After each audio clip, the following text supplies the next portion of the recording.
So mga ka-RSP, alam nyo ba na ang isang tasa ng kape ay pwede maging obra maestra? Sa pamamagitan ng latte art na ipapakita ng mga barista ang kanilang creativity at galing. Kaya naman silipin natin ang naganap na latte art throwdown. Panoorin po natin to. Ang latte art ay ang pagbubuhos ng steamed milk sa espresso o kape upang makagawa ng pattern o disenyo sa surface ng latte. Hinahayaan ng art form na ito na maipakita ng mga barista ang kanilang creativity and skills, turning a simple cup of coffee into a real canvas.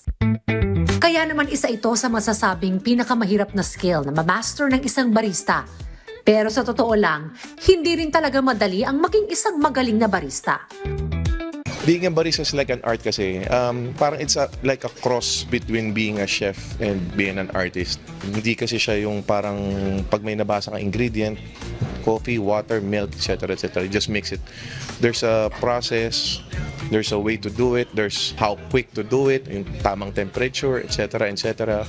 From the grinding process pa lang hanggang dun sa pouring process.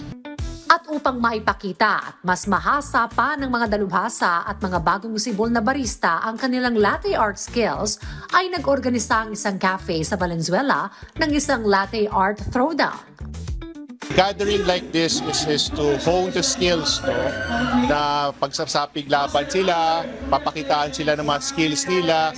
At the same time, we are trying to grow yung community ng coffee and magandang camaraderie between baristas. Kaya po natin ginagawa ito para po magkaroon ng unity at pagsasama-sama yung lahat nating mga barista, kahit one event lang.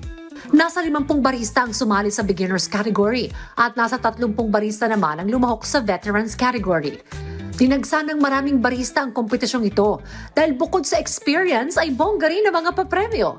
Bukod sa trophy and certificate, may loot bags, cash prize at bonus pa ang mga ino-offer na services ng mga brands na dumalo rin dito. For example, they're working 8 hours lang for the day. Tapos nagdi-day off sila. May mga event, special event na gusto silang kunin. All they have to do is open lang yung app, mag-download sila ng app, i-register nila, mag-submit sila ng requirements as barista. Then anytime they can accept booking.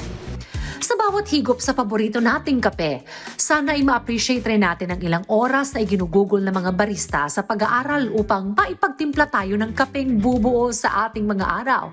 Kaya tara, kape tayo mga ka-RSP!